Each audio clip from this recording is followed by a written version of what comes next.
야, 이거 뭐야? 완전히 망가져 있잖아. 고시원 복도에서 터져나온 고함 소리에 이도윤은 잠시 움찔했습니다. 방금 배달을 마치고 돌아온 참이었는데 옆방 주민이 택배 때문에 화를 내고 있었죠. 죄송합니다. 제가 다시 확인해 보겠습니다. 이도윤은 조심스럽게 다가가 상황을 살펴봤습니다. 박스는 분명 찌그러져 있었고 안에 든 전자제품도 상당히 손상된 상태였죠. 하지만 이상했습니다. 분명 아침에 받을 때는 멀쩡했는데 말이에요. 이런 식으로 일하면서 돈 받을 생각을 하는 거야? 상대방의 얼굴이 점점 붉어졌습니다. 이도윤은 깊게 숨을 들이마셨죠. 이런 일이 한두 번이 아니었거든요. 아르바이트로 택배 일을 시작한 지 벌써 3년째였지만 여전히 이런 상황에 익숙해지지 않았습니다. 정말 죄송합니다. 회사에 연락해서 배상 처리해 드리겠습니다. 배상? 이건 한정판이라고. 돈으로 해결될 문제가 아니야. 결국 이도윤은 자신의 이틀치 일당으로 물건값을 변상해야 했습니다. 고시원 방으로 돌아와 문을 닫자 작은 공간이 더욱 답답하게 느껴졌죠. 3평 남짓한 방에는 침대와 작은 책상, 그리고 옷 몇 벌이 전부였습니다. 벽에 걸린 거울을 보며 이도윤은 한숨을 내쉬었습니다. 28살 또래들은 대부분 직장을 잡고 안정된 생활을 하고 있을 텐데 자신은 아직도 이런 식으로 하루하루를 버텨가고 있었죠. 책상 위에 놓인 낡은 팔찌를 바라봤습니다. 은색이었을 것 같은데 세월이 흘러 누렇게 변색된 팔찌였죠. 증조 할아버지 이재규의 유품이라고 들었습니다. 6.25 전쟁 때 국가를 위해 싸우신 분이었다고 했죠. 할아버지, 저는 지금 잘 살고 있는 걸까요? 혼잣말을 중얼거리며 팔찌를 손목에 찼습니다. 언제나 그렇듯이 팔찌는 차갑고 무거웠죠.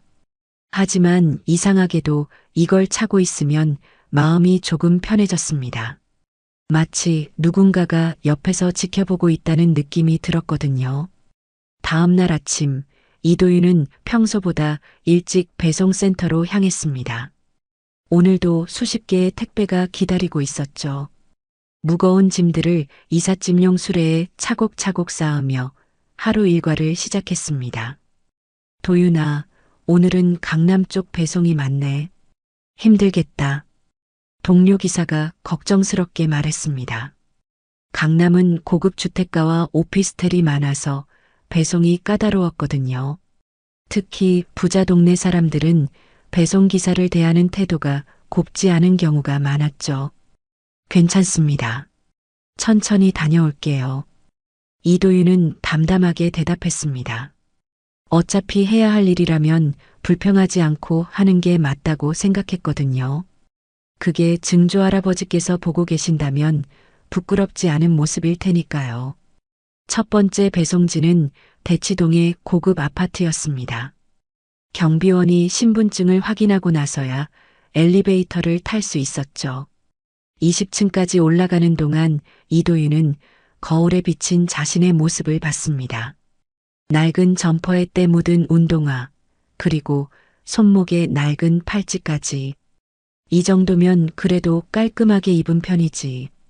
스스로를 위로하며 문을 두드렸습니다. 하지만 문을 연 중년 여성의 첫마디는 예상과 달랐죠. 어머, 이 시간에 오시면 어떡해요. 아이가 자고 있다고 했잖아요. 죄송합니다. 조용히 전달드리겠습니다. 그런 게 아니라 시간을 맞춰서 와야죠. 요즘 배송 기사들은 정말. 이도윤은 고개를 숙이고 택배를 건넸습니다. 서명을 받고 나서도 한동안 잔소리를 들어야 했죠. 하지만 화를 내거나 변명하지 않았습니다. 그저 앞으로 주의하겠습니다라고 대답할 뿐이었어요. 엘리베이터에서 내려오는 길에 이도윤은 팔찌를 만졌습니다. 차갑고 거친 표면이 손끝에 느껴졌죠.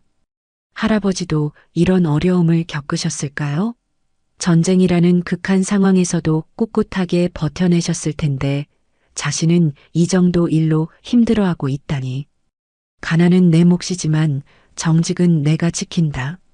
이도윤만의 철학이었습니다. 힘들어도 남을 속이거나 거짓말하지 않겠다는 다짐이었죠.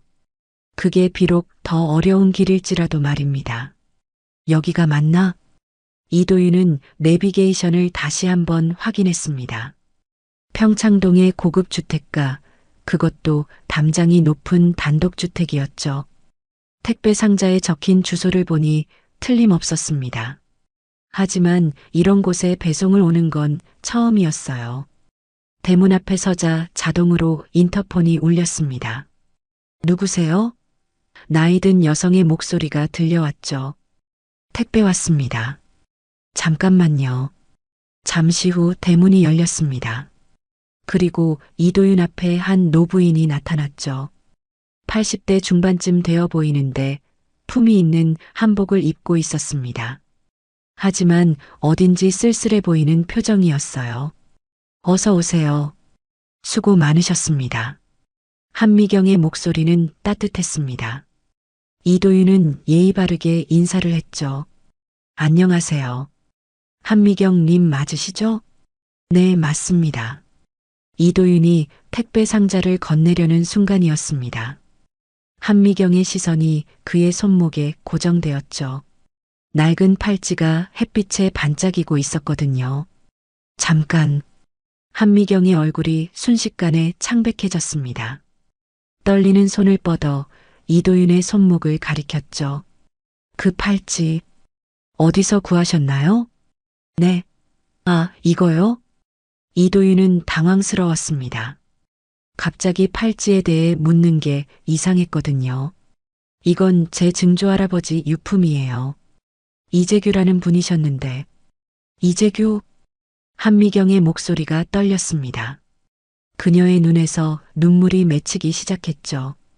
혹시 그분이 6.25 전쟁에 참전하셨나요?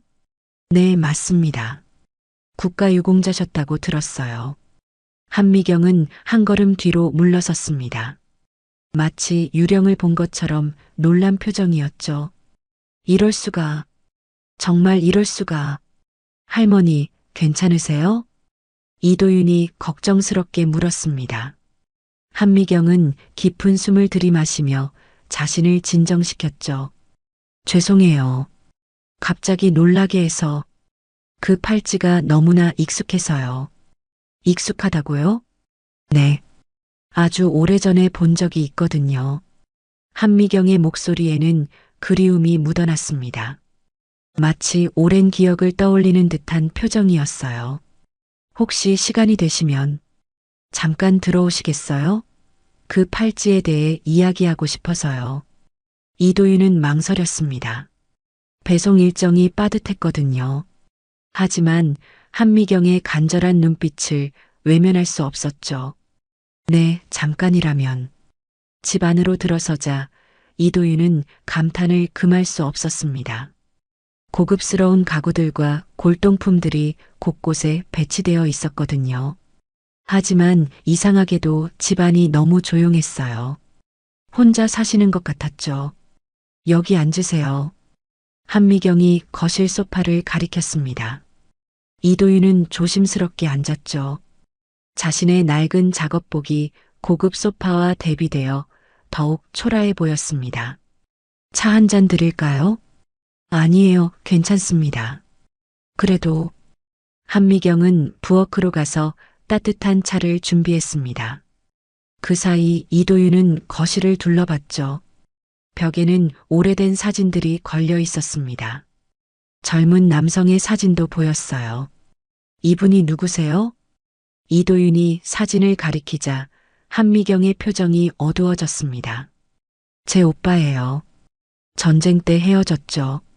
아, 그 팔찌를 차고 계셨거든요. 항상. 한미경은 차를 건네며 말했습니다. 이도윤은 놀라서 자신의 손목을 봤죠. 정말요? 네. 오빠가 직접 만드신 거예요. 세상에 단 하나뿐인 팔찌죠. 이도윤의 가슴이 두근거렸습니다. 그렇다면 사진 속 남성이 자신의 증조할아버지일까요? 혹시 제가, 그러니까, 이름이 뭐라고 하셨죠? 이도윤입니다. 도윤, 도윤이. 한미경은 그 이름을 여러 번 되뇌었습니다. 마치 오래된 기억을 되살리려는 듯이 말이에요. 오빠가 만약 살아계셨다면 증손자쯤 될 나이겠네요. 이도윤은 말문이 막혔습니다. 이 상황이 믿어지지 않았거든요. 우연히 택배를 배달하러 왔다가 이런 이야기를 듣게 되다니. 할머니, 혹시 미안해요. 갑자기 이상한 말을 해서 그냥 그 팔찌가 너무 그리웠나 봐요. 한미경은 눈물을 닦으며 미소를 지었습니다. 하지만 그 미소 뒤에는 깊은 슬픔이 숨어 있었죠. 아니에요. 저도 궁금했거든요. 이 팔찌에 대해서. 그럼 내일도 이쪽으로 배송 오시나요? 아마도요. 그럼 내일 또 들러주세요. 더 이야기하고 싶어요. 이도윤은 고개를 끄덕였습니다. 왜인지 이 노부인을 그냥 두고 갈 수 없었거든요. 마치 오래전부터 알고 지낸 사람 같은 느낌이 들었어요. 집을 나서면서 이도윤은 여러 번 뒤를 돌아봤습니다. 한미경이 대문 앞에서 그를 바라보고 있었거든요. 그 눈빛에는 말할 수 없는 간절함이 담겨 있었죠. 배송을 마치고 고시원으로 돌아가는 길에 이도윤은 계속 생각했습니다. 정말 우연의 일치일까요? 아니면 운명이라는 게 정말 존재하는 걸까요? 손목의 팔찌가 유난히 따뜻하게 느껴졌습니다. 다음 날 이도윤은 평소보다 일찍 평창동으로 향했습니다. 배송할 택배가 있어서가 아니었죠. 그냥 한미경이 궁금했거든요. 어제 그 간절한 눈빛을 잊을 수가 없었습니다. 대문 앞에 서자 또다시 인터폰이 울렸습니다. 도윤이구나. 기다리고 있었어. 한미경의 목소리에는 기쁨이 묻어났죠. 문이 열리자 한미경이 환한 미소로 맞아주었습니다. 어제와는 완전히 다른 모습이었어요. 마치 오랜만에 만난 가족을 반기는 것 같았죠. 어서 들어와. 아침은 먹었니? 네, 편의점에서 김밥 하나. 그게 무슨 아침이야. 제대로 된 밥을 먹어야지. 한미경은 이도윤의 말을 끊고는 부엌으로 향했습니다. 이미 상을 차려놓고 기다리고 있었던 것 같았어요. 따뜻한 밥과 국, 그리고 여러 가지 반찬들이 정성스럽게 준비되어 있었죠. 이렇게까지 하실 필요 없는데. 필요 있어. 아주 많이. 한미경의 목소리에는 확신이 담겨 있었습니다. 이도윤은 어색해하면서도 식탁에 앉았죠. 잘 먹겠습니다. 많이 먹어. 너무 말랐구나. 한미경은 이도윤이 밥을 먹는 모습을 유심히 지켜봤습니다. 마치 오랫동안 보고 싶어 했던 광경을 보는 것 같았어요. 정말 맛있습니다. 그래. 오랜만에 이렇게 차려봤네. 혼자 사세요? 응.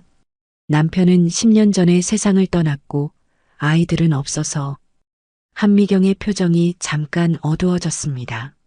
하지만 금세 밝아졌죠. 그런데 도윤아, 어떻게 택배 일을 하게 됐니? 다른 일자리를 구하기가 쉽지 않아서요. 학력도 부족하고. 학교는 어디까지 나왔는데? 고등학교까지요. 대학은 형편이 안 돼서. 이도윤은 조금 부끄러웠습니다. 이런 고급스러운 집에서 자신의 처지를 말하는 게 초라하게 느껴졌거든요. 그런 게 중요한 게 아니야. 성실하게 사는 게 더 중요하지. 한미경의 말에 이도윤은 고개를 들었습니다. 따뜻한 위로였죠. 부모님은 어떻게 되셨니? 어릴 때 돌아가셨어요. 조부모님도 제가 10살 때. 그럼 혼자서 자랐구나. 한미경의 목소리가 떨렸습니다. 마치 자신의 일처럼 가슴 아파하는 것 같았어요. 고아원에서 자랐는데 나쁘지 않았어요. 원장님이 좋으셨거든요. 얼마나 힘들었을까. 괜찮았어요. 그때 이 팔찌가 있어서 외롭지 않았거든요. 이도윤이 손목의 팔찌를 만지자 한미경의 눈빛이 달라졌습니다. 도윤아, 그 팔찌 정말 너희 증조 할아버지 거야? 네, 확실해요. 고아원 원장님이 직접 물려주셨거든요. 그분 성함이 정말 이재규였고? 네. 왜 그러세요? 한미경은 잠시 말이 없었습니다. 뭔가 깊은 고민에 빠진 것 같았죠. 아니야, 그냥 신기해서. 혹시 정말 아시는 분이세요? 글쎄, 비슷한 이름을 가진 사람을 알아서. 한미경의 대답은 애매했습니다. 하지만 이도윤은 더 이상 묻지 않았죠. 개인적인 이야기일 수도 있으니까요. 도윤아, 앞으로도 가끔 들러주겠니? 혼자 있으니까 심심해서. 네, 좋아요. 이도윤의 대답에 한미경의 얼굴이 환해졌습니다. 그럼 내일도 올 거지? 배송이 있으면요. 없어도 와. 할머니가 밥 해줄게. 이상했습니다. 처음 만난 사람인데 이렇게 친근하게 대해주다니. 하지만 이도윤도 싫지 않았어요. 오랫동안 그리워했던 가족의 따뜻함 같은 게 느껴졌거든요. 그럼 내일도 오겠습니다. 좋아, 좋아. 한미경은 연신 고개를 끄덕였습니다. 마치 어린아이처럼 기뻐하는 모습이었죠. 집을 나서면서 이도윤은 뒤돌아봤습니다. 한미경이 대문에서 손을 흔들고 있었어요. 가슴 한편이 따뜻해졌습니다. 그날부터 이도윤의 일상이 바뀌었습니다. 매일 아침 한미경의 집에 들러 따뜻한 아침을 먹게 되었거든요. 처음에는 부담스러웠지만 점점 자연스러워졌죠. 도윤아, 오늘은 뭘 하고 싶니? 그냥 이렇게 있는 것만으로도 좋아요. 정말 심심하지 않아? 아니에요. 할머니랑 이야기하는 게 재밌어요. 한미경은 이도윤의 말에 감동받았습니다. 오랫동안 혼자 살면서 이런 대화가 그리웠거든요. 도윤아, 혹시 꿈이 있니? 꿈이요? 응, 앞으로 뭘 하고 싶은지. 이도윤은 잠시 생각했습니다. 사실 꿈이라는 것을 생각해 본 적이 별로 없었거든요. 하루하루 살아가는 것만으로도 벅찼으니까요. 잘 모르겠어요. 그냥 떳떳하게 살고 싶어요. 떳떳하게? 네. 남에게 피해주지 않고 정직하게 살고 싶어요.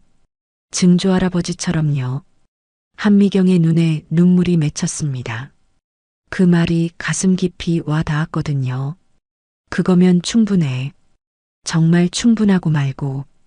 둘 사이에는 말로 표현할 수 없는 정이 흐르고 있었습니다. 혈연은 모르지만 마음으로는 이미 가족이 된 것 같았어요. 일주일 후 이도윤은 배송센터에서 충격적인 소식을 들었습니다. 미안하다, 도윤아. 회사 사정이 안 좋아져서. 센터장의 말에 이도윤은 멍하니 서 있었죠. 갑작스러운 해고 통보였습니다. 언제까지 일할 수 있나요? 오늘이 마지막이야. 정말 미안해. 이도윤은 고개를 끄덕였습니다. 화를 내거나 따지지 않았어요. 그저 담담하게 받아들였죠. 마지막 배송을 마치고 한미경의 집으로 향했습니다. 인사를 드려야겠다고 생각했거든요. 매일 아침을 함께 했는데 갑자기 안 나타나면 걱정하실 테니까요. 대문 앞에 서서 인터폰을 눌렀습니다. 하지만 대답이 없었죠. 다시 한번 눌러봤지만 여전히 조용했습니다. 이상하네.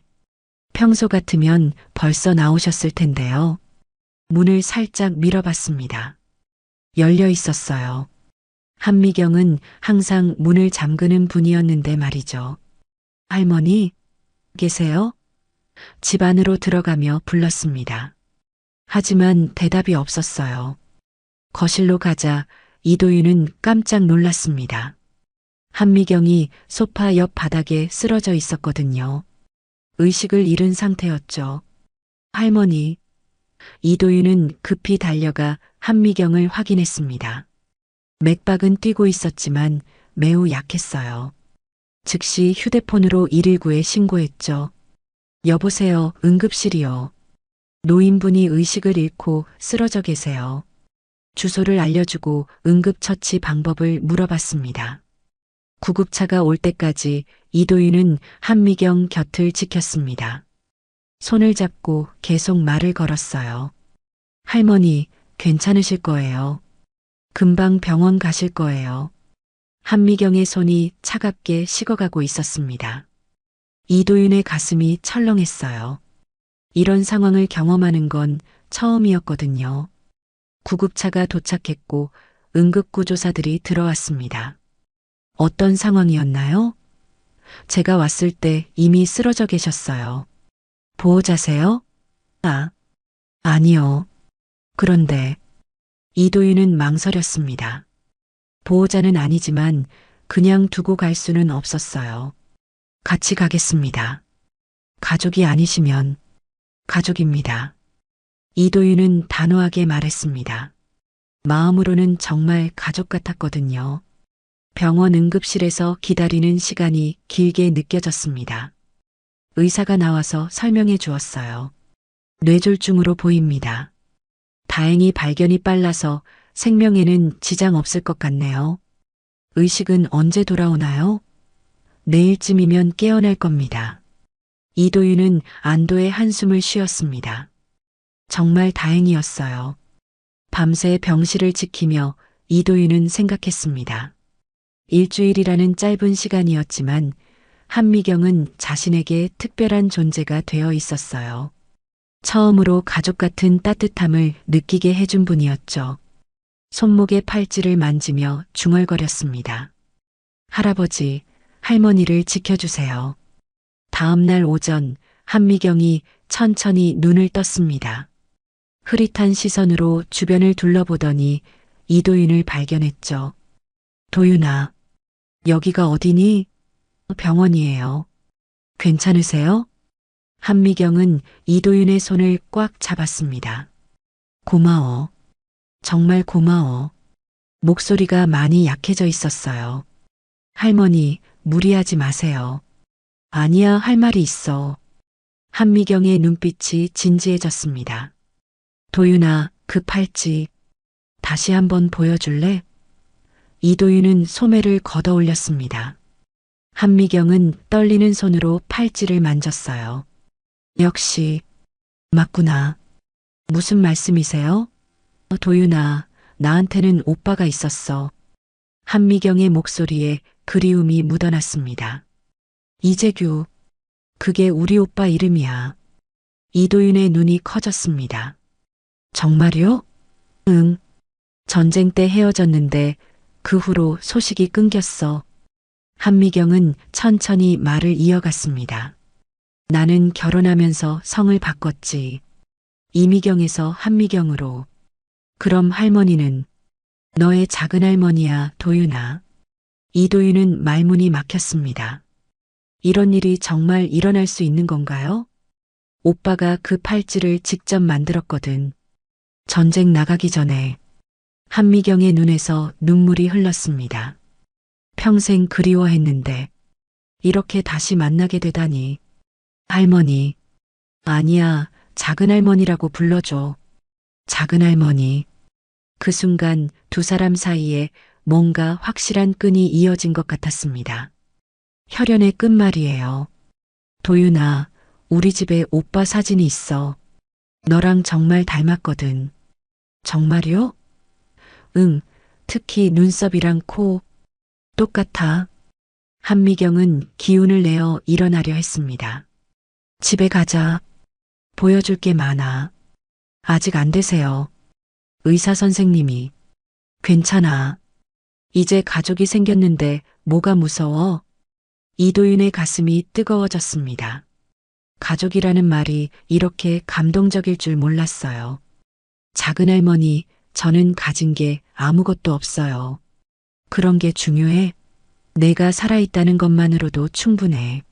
하지만, 도윤아, 가족은 조건이 없는 거야. 한미경의 말에 이도윤은 고개를 끄덕였습니다. 정말 그런 것 같았어요. 평생 혼자라고 생각했는데, 이제 혼자가 아니구나. 저도요. 정말 신기해요. 신기한 게 아니라 기적이야.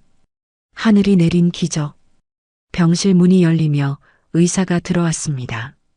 어떠세요? 컨디션이? 좋아요. 이제 퇴원할 수 있죠? 하루 더 지켜봐야. 안 돼요. 집에 가야 해요. 가족한테 보여줄 게 있거든요.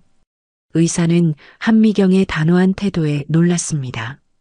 어제와는 완전히 다른 모습이었거든요. 그럼 내일 아침에 퇴원하세요. 고맙습니다. 의사가 나간 후 한미경이 이도윤을 봤습니다. 도윤아, 내일부터 우리 집에서 살래? 네. 혼자 사는 거 그만하고 가족끼리 같이 살자. 이도윤은 당황했습니다. 너무 갑작스러운 제안이었거든요.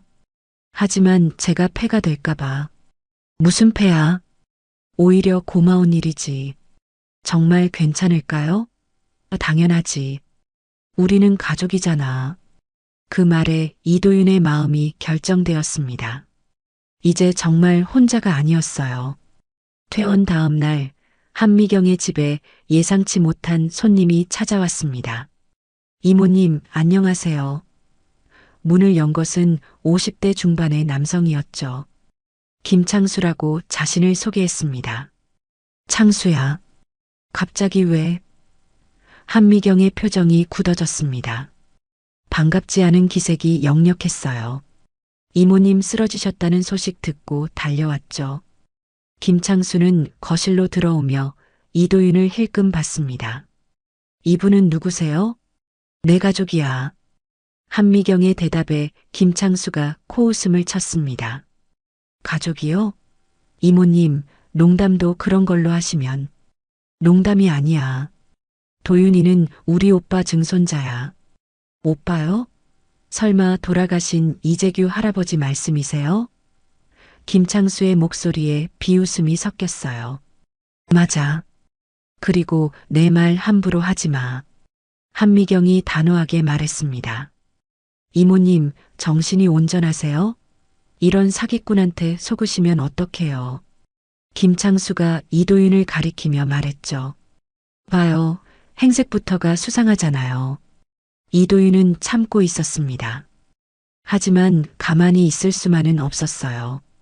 저는 사기꾼이 아닙니다. 그럼 증거가 있어요? 혈연 관계를 증명할 수 있나요? 김창수가 도전적으로 물었습니다. 한미경이 일어났습니다. 증거, 여기 있어. 그녀는 서재로 가서 오래된 상자를 가져왔어요. 이게 뭔데요? 오빠 유품들이야. 상자를 열자 낡은 사진들과 서류들이 나왔습니다. 한미경이 사진 하나를 꺼내 보였어요. 이게 우리 오빠야. 사진 속 젊은 남성의 손목에는 이도윤과 똑같은 팔찌가 있었습니다. 김창수의 얼굴이 하얗게 변했어요. 그리고 이건 가족관계 기록이야. 한미경이 오래된 서류를 보였습니다. 이재규, 이미경, 여기 다 나와 있어. 하지만 이것만으로는 김창수가 악착같이 버텼습니다. 그때 현관문이 열렸습니다. 최 기사가 들어왔어요. 사모님, 무슨 일이세요? 최 기사님, 잘 왔어요. 한미경이 반가워했습니다. 창수 씨가 도윤이를 믿지 않네요. 최 기사는 상황을 파악하고는 김창수를 냉정하게 봤습니다. 김 씨, 또 왔군요. 최 기사님도 이 사람이 진짜라고 생각하세요? 물론이죠. 제가 직접 확인했거든요. 최 기사가 서류 뭉치를 꺼냈습니다. 호적 등본, 재적 등본. 모든 기록이 일치합니다. 김창수는 절망적인 표정을 지었어요. 그럼, 정말로. 네, 도윤 씨는 사모님의 진짜 가족입니다. 안 돼. 이건 말이 안 돼. 김창수가 소리쳤습니다. 제가 이모님을 얼마나 챙겨드렸는데. 챙겨줬다고? 1년에 한 번 안부 전화가 챙긴 거야? 한미경의 목소리에 분노가 섞였습니다. 그래도 저는 친척이에요. 이 사람은 갑자기 나타난. 갑자기가 아니야. 하늘이 보내주신 거야. 이도윤이 조용히 말했습니다. 저는 할머니, 아니, 작은 할머니의 재산에는 관심 없어요. 뭐라고요? 저한테 정말 필요한 건 가족이었어요. 돈이 아니라. 김창수는 이해할 수 없다는 표정이었습니다. 말도 안 돼. 재산을 포기한다고? 포기하는 게 아니라 원하지 않는 거예요. 이도윤의 진심이 담긴 말에 한미경이 감동했습니다. 그런데 김창수 씨, 당신은 왜 여기 온 거죠? 최 기사가 날카롭게 물었습니다. 혹시 사모님 재산이 목적 아니었나요? 김창수는 더 이상 변명할 수 없었습니다. 저는 이제 그만 가세요. 한미경이 단호하게 말했습니다. 앞으로 우리 집에 오지 마세요. 김창수는 분한 표정으로 집을 나갔습니다. 하지만 돌아올 수 없다는 걸 알고 있었어요. 도윤아, 미안해. 불쾌했을 거야. 괜찮아요. 이제 끝났잖아요. 최 기사가 웃으며 말했습니다. 도윤 씨 같은 분이 진짜 가족이죠. 그날 저녁 세 사람은 조용한 식사를 했습니다. 이제 정말 평화로웠어요. 한 달 후 이도윤은 변호사 사무실에서 놀라운 이야기를 들었습니다. 한미경이 자신에게 모든 재산을 물려준다는 유언장을 작성했다는 것이었죠. 이럴 필요 없어요, 작은 할머니. 필요 있어. 가족한테 물려주는 게 당연하잖아. 하지만 이도윤의 마음은 복잡했습니다. 갑자기 부자가 된다는 게 실감나지 않았어요. 오히려 부담스러웠죠. 작은 할머니, 저는 그냥 가족으로 지내는 것만으로도 충분해요. 도윤아, 돈이 나쁜 건 아니야. 잘 쓰면 되는 거지. 잘 쓴다는 게 뭐예요? 한미경은 미소를 지었습니다. 내가 알아서 찾을 거야. 착한 마음을 가진 사람은 착한 일에 돈을 쓰거든. 며칠 후 이도윤은 고시원 옥상에 혼자 앉아 있었습니다. 여전히 그곳에서 살고 있었어요. 한미경이 집으로 오라고 했지만 아직은 시간이 필요했죠. 친구 수빈이 올라왔습니다. 도윤아, 여기 있었구나. 수빈아, 진짜 대박이야. 갑자기 재벌이 되다니. 수빈은 신기해했습니다. 기분이 어때? 잘 모르겠어. 실감이 안 나. 그럼 뭐 하고 싶어? 이제 뭐든 할 수 있잖아. 이도윤은 손목에 팔찌를 만졌습니다. 증조 할아버지라면 뭘 하셨을까? 착한 일 아닐까? 나라를 위해 싸우신 분이시잖아. 그 말에 이도윤의 머릿속에 아이디어가 떠올랐습니다. 수빈아, 나랑 같이 일할래? 무슨 일? 장학재단을 만들려고. 국가유공자 후손들을 위한. 수빈의 눈이 반짝였습니다. 좋은 생각이야. 다음 날 이도윤은 한미경에게 자신의 계획을 말했습니다. 정말 좋은 생각이구나. 한미경은 크게 기뻐했어요. 오빠가 들으시면 정말 자랑스러워 하실 거야. 도와주실 거죠? 당연하지. 나도 같이 할게. 몇 주 후 이재규 장학재단이 설립되었습니다. 국가유공자 후손 중 어려운 환경에 있는 학생들을 돕는 재단이었어요. 이도윤은 이사장이 되었고 수빈은 사무국장이 되었죠. 첫 번째 장학생 선발 날이었습니다. 이도윤은 자신과 비슷한 처지의 청년들을 만났어요. 저희 같은 사람들을 도와주셔서 감사합니다. 한 학생이 눈물을 흘리며 말했습니다. 이도윤의 가슴이 뭉클했어요. 제가 받은 도움을 나누는 것뿐이에요. 하지만 쉽지 않은 결정이셨을 텐데. 전혀요. 오히려 이게 맞는 것 같아요. 그날 저녁 한미경과 저녁을 먹으며 이도윤이 말했습니다. 오늘 정말 보람찼어요. 그럼 됐다. 돈을 잘 쓰는 법을 배운 거야. 작은 할머니 덕분이에요. 아니야, 내 마음 덕분이지. 이도윤은 창밖을 봤습니다. 별이 유난히 밝게 빛나고 있었어요. 마치 증조 할아버지가 하늘에서 지켜보고 계시는 것 같았죠. 이제 정말 혼자가 아니구나. 응, 우리는 가족이니까. 손목의 팔찌가 따뜻하게 느껴졌습니다. 이 작은 팔찌가 이끌어준 기적 같은 만남이었어요. 1년 후, 한미경은 조용히 잠들듯 세상을 떠났습니다. 병원에서도 놀랄 정도로 평화로운 죽음이었어요. 이도윤의 손을 꽉 잡고 마지막 말을 남겼죠. 고마웠어, 도윤아. 덕분에 행복했어. 장례식 날 많은 사람들이 조문을 왔습니다. 장학재단을 통해 도움받은 학생들도 모두 왔어요. 할머니께서 정말 좋은 일 많이 하셨어요. 덕분에 저희가 공부할 수 있었거든요. 이도윤은 조문객들을 맞으며 생각했습니다. 한미경이 얼마나 많은 사람들에게 사랑받았는지 알 수 있었어요. 도윤 씨, 힘내세요. 수빈이 옆에서 위로해 주었습니다. 할머니께서 하늘에서 지켜보고 계실 거예요. 고마워, 수빈아. 이도윤의 목소리가 쉬어 있었습니다.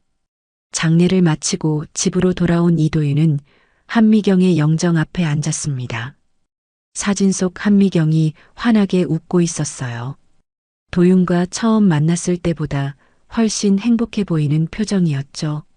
작은 할머니, 저 혼자서도 잘할 수 있을까요? 조용한 집안에 이도윤의 목소리만 울렸습니다. 손목의 팔찌를 바라봤습니다. 이제 이 팔찌는 두 분의 추억이 담긴 유품이 되었어요. 증조 할아버지 이재규와 작은 할머니 한미경의 마지막 연결고리였죠. 며칠 후 이도윤은 장학재단 사무실에서 새로운 계획을 세웠습니다. 올해는 장학생을 2배로 늘려보자. 정말요? 재정은 괜찮을까요? 수빈이 걱정스럽게 물었습니다. 괜찮아. 작은 할머니가 남겨주신 게 많거든. 하지만 너무 무리하면 무리가 아니야. 이게 우리가 해야 할 일이야. 이도윤의 눈빛에는 확신이 담겨 있었습니다. 그날 오후 이도윤은 고아원을 찾아갔습니다. 자신이 자랐던 곳이었어요. 원장 선생님이 반갑게 맞아주었죠. 도윤아, 정말 대단해졌구나. 아니에요. 운이 좋았을 뿐이에요. 운이 아니야. 내가 착하게 살았으니까 이런 복이 온 거야. 이도윤은 아이들에게 도시락을 나눠주었습니다. 꼬마들이 환하게 웃으며 고맙다고 인사했어요. 형아, 이거 정말 맛있어요. 많이 먹어. 더 필요하면 언제든 말해.